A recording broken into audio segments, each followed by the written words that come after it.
الحمد لله الحمد لله وكفى وسلام على عباده الذين اصطفى أما بعد فأعوذ بالله من الشيطان الرجيم بسم الله الرحمن الرحيم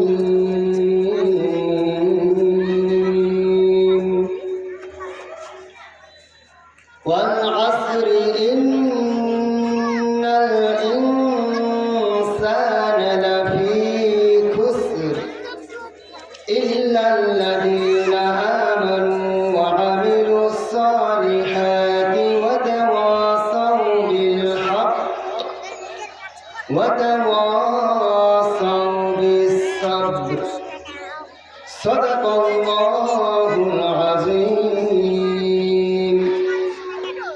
وقال النبي صلى الله عليه وسلم لا يؤمن أحدكم حتى أكون أحب إليه من والده وولده والناس أجمعين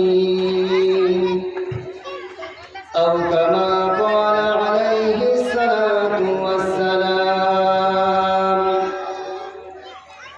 قدر بلبل بدانت يا بدانت شعبري قدر جوهر شاه بدانت يا بدانت جوهري قدر بلبل بدانت يا بدانت شعبري قدر جوهر شاه بدانت يا بدانت جوهري حسن سیرت گرنا باشد حسن سیرت حیجنیست گل اگر خوشبو ندارد قابل گلزار نیست. اللہ اللہ کیا مبارک نمو ہے اللہ اللہ عاشقوں سے کمو ہے. اللهم صل على سيدنا وسندنا وحبيبنا ومولانا محمد صلى الله عليه وعلى آله وأصحابه وبارك وسلم. الحمد لله. নুরুল কোরআন আল ইসলামিয়া মাদ্রাসার পঞ্চম বার্ষিকী ওয়াজ ও দোয়ার মাহফিলের সম্মানিত সভাপতি, প্রধান অতিথি, বিশেষ অতিথি, আমন্ত্রিত উলামায়ে কেরাম, এত সুন্দর জান্নাতের বাগান কায়েম করার জন্য যে সমস্ত দ্বীনী ভাইরা, যুবক ভাইরা, এলাকাবাসীর শ্রদ্ধেয় বাবাজানরা সহযোগিতা করেছেন, সেই সকল ধর্মপ্রাণ দিনদার ভাইয়েরা,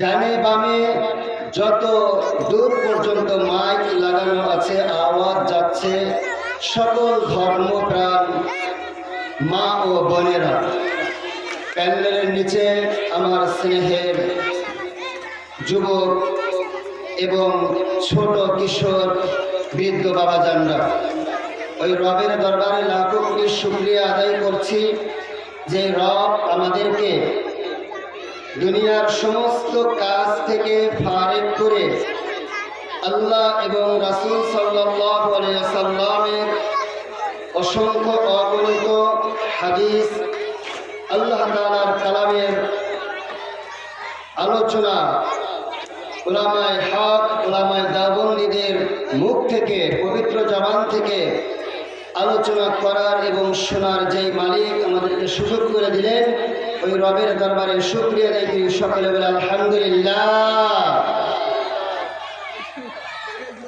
আমি আলোচনা শুরু করার আগেই একটি কথা বলবো, সামনে যারা আছেন তারা একটু যদি মেহেরবানি করে সামনে আসতেন অনেক সুন্দর হতো। কারণ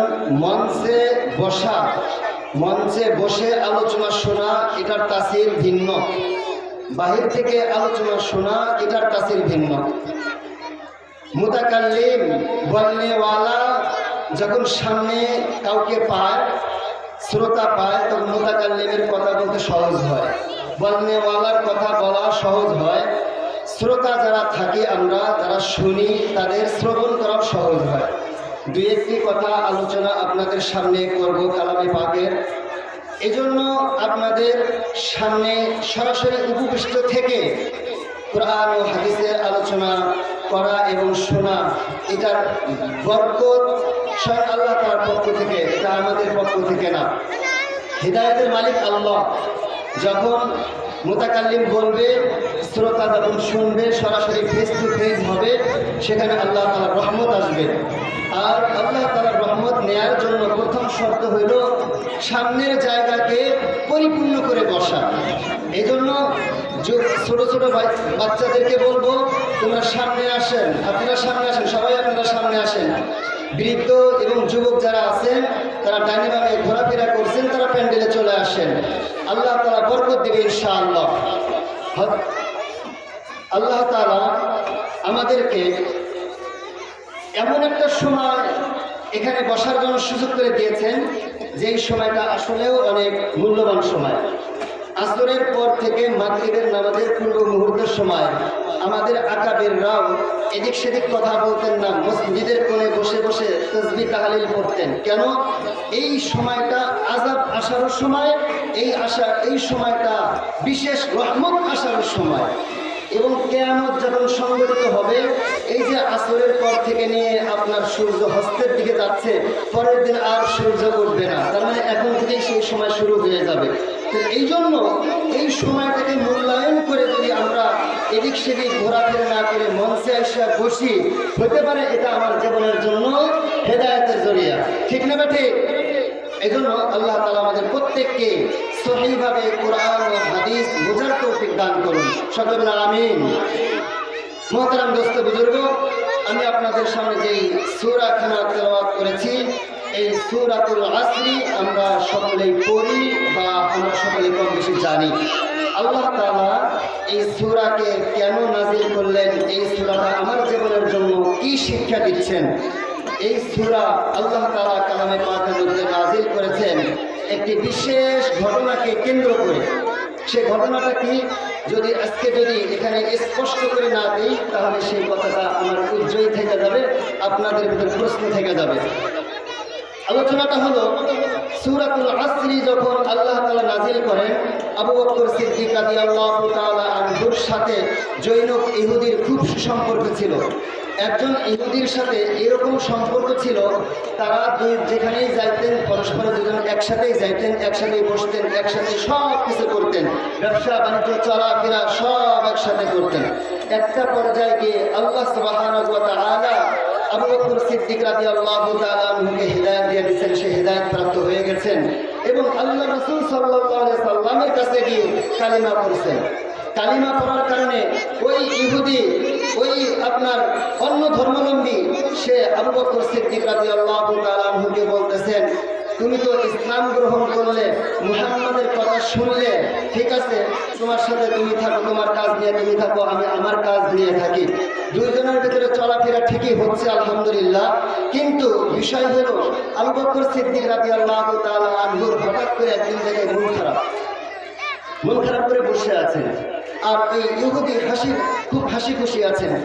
একটা পর্যায়ে যা বলতেছিল, আবু বকর তোমার কি হলো, তুমি মন খারাপ করে বসে আছো, ইসলাম গ্রহণ করার পূর্বে তুমি ছিল হাসি খুশি, ইসলাম গ্রহণ করার পূর্বে তুমি অনেক হাসি খুশি ছিলে এবং আনন্দময় ছিলে, ইসলাম গ্রহণ করার পর হঠাৎ তোমার মন এত খারাপ হয়ে গেল কেন? তখন বলতেছে, এই ইহুদি শোনো, তোমার সাথে চলাফেরা যতদিন থেকে আমি করি, তুমি সদা সর্বদাই আমাকে আনন্দিতই দেখো, কিন্তু আজকে হঠাৎ করে আমার মন খারাপ দেখছো কেন? দেখো, আমি স্বয়ং আল্লাহ সুবহানাহু ওয়া তাআলার সাথে তিজারাত করতেছি, ব্যবসা করতেছি, যার কারণে তুমি তো করতেছো ওটা দুনিয়ার ব্যবসা, আর আমি করতেছি হলো আখিরাতের ব্যবসা। যেই ব্যবসার লাভবান হলো দুনিয়া থেকে বিদায় হয়ে কবরের জিন্দেগি শুরু হবে, আর এটা উপভোগ করার আর শেষ হবে না, একবার জান্নাতুল ফেরদাউস পর্যন্ত, জান্নাত পর্যন্ত আমার ব্যবসা সমস্যা চলতেই থাকবে। এই জন্য অল্প সময় দুনিয়ার মধ্যে মন খারাপ করে আছি। সবাই বলেন সুবহানাল্লাহ। এই কথা শুনে ইহুদির মন খারাপ হয়ে গেল। আল্লাহ তাআলা আবু বকর সিদ্দিক রাদিয়াল্লাহু তাআলা আনহুর এই কথা সন্তুষ্ট হওয়ার কারণে সূরাতুল আসরকে আল্লাহ তাআলা নাযিল করলেন আল্লাহ রাসূল সাল্লাল্লাহু আলাইহি সাল্লামের উপরে। মোহতারাম দোস্ত বুজুর্গ, এটা হলো শানে নুজুল কথা, কিন্তু আল্লাহ সুবহানাহু ওয়া তাআলা ইরশাদ ফরমান ওয়াল আসরি, আসরের সময়ের কসম, অল্প সময়ের কসম, কালের কসম, যুগের কসম। আল আসরি ইন্নাল ইনসানা লাফি খুসরি, নিশ্চয়ই মানুষ ক্ষতিগ্রস্ত। ইল্লাল্লাযীনা আমানু ওয়া আমিলুস সালিহাতি ওয়া তাওয়াসাউ বিল হাক্কি ওয়া তাওয়াসাউ বিস সাবরি। ইল্লাল্লাযীনা আমানু, তবে যারা ঈমান এনেছে। ইল্লাল্লাযীনা আমানু ওয়া আমিলুস সালিহাত, যারা আমলে সালেহ করেছে। ওয়া তাওয়াসাউ বিল হক, যারা হকের উপর অটল অবিচল থাকে এবং অন্যদেরকে হকের উপর থাকার জন্য সদা সর্বদা আহ্বান করে। ওয়া তাওয়াসাউ বিস সাবরি, যখন দুনিয়ার মধ্যে কোনো মুসিবত আসে, বালা মুসিবত আসে, নিজেও ইস্তেকামতের সাথে ধৈর্যের সাথে, ইস্তেকামতের সাথে ধৈর্যের সাথে আল্লাহ তাআলার জন্য রাজি আর খুশি হওয়ার জন্য, আল্লাহকে রাজি খুশি করার জন্য সবর এখতিয়ার করে, অটল অবিচল থাকে। আল্লাহ তাআলা ওই ব্যক্তির সাথেও আল্লাহ তাআলা বলতেছেন এই চারটা ব্যক্তি বাদ দিয়ে বাকি সমস্ত মানুষগুলো ক্ষতিগ্রস্ত। সবাই বলেন নাউজুবিল্লাহ। এরে দোস্ত বুজুর্গ, যখন বালা মুসিবত আসে তখন কাউকে নির্দিষ্ট করে আসে না, এলাকা ভিত্তিক বালা মুসিবত আসে। এমন তো অবস্থায় যারা সবর এখতিয়ার করে, ধৈর্য ধারণ করে, নিজের এলাকা ছাড়ে না এবং আল্লাহ তাআলার সেজদায় করে আল্লাহ তাআলার কাছে সাহায্য চায়, ওই ব্যক্তিগুলো কখনো ক্ষতিগ্রস্ত হতে পারে না। ক্ষতিগ্রস্ত কে? যারা দুনিয়ার মোহে চলে, আখিরাতকে বাদ দেয়, নবীকে মানে না, শরীয়তকে মানে না, হালাল হারামকে পার্থক্য জানে না এবং সমাজের মধ্যে সুদ, ঘুষ, জেনা, ব্যভিচার, অত্যাচারে নিয়োজিত থাকে। এক কথাই বলা যেতে পারে শরীয়ত লঙ্ঘনকারী মানুষগুলো, যারা শরীয়তের বিধানের উপরে তাচ্ছিল্য করে, কোরআন ও সুন্নাহ মাননেওয়ালা ব্যক্তিদেরকে তাচ্ছিল্য করে, এই সমস্ত ব্যক্তিগুলো হলো থার্ড পারসন। আর এই থার্ড পারসনদের উপরেই আল্লাহ তাআলার লানত এবং অসন্তুষ্টিকর বাক্য, তারা ক্ষতিগ্রস্ত হবে। ঠিক না বেঠে? আমরা যারা কোরআন ও সুন্নাহ মানি, ইল্লাল্লাযীনা আমানু, তবে যারা ঈমান আনলো, কার উপরে ঈমান আনলো? আল্লাহ সুবহানাহু ওয়া তাআলার উপরে ঈমান আনলো।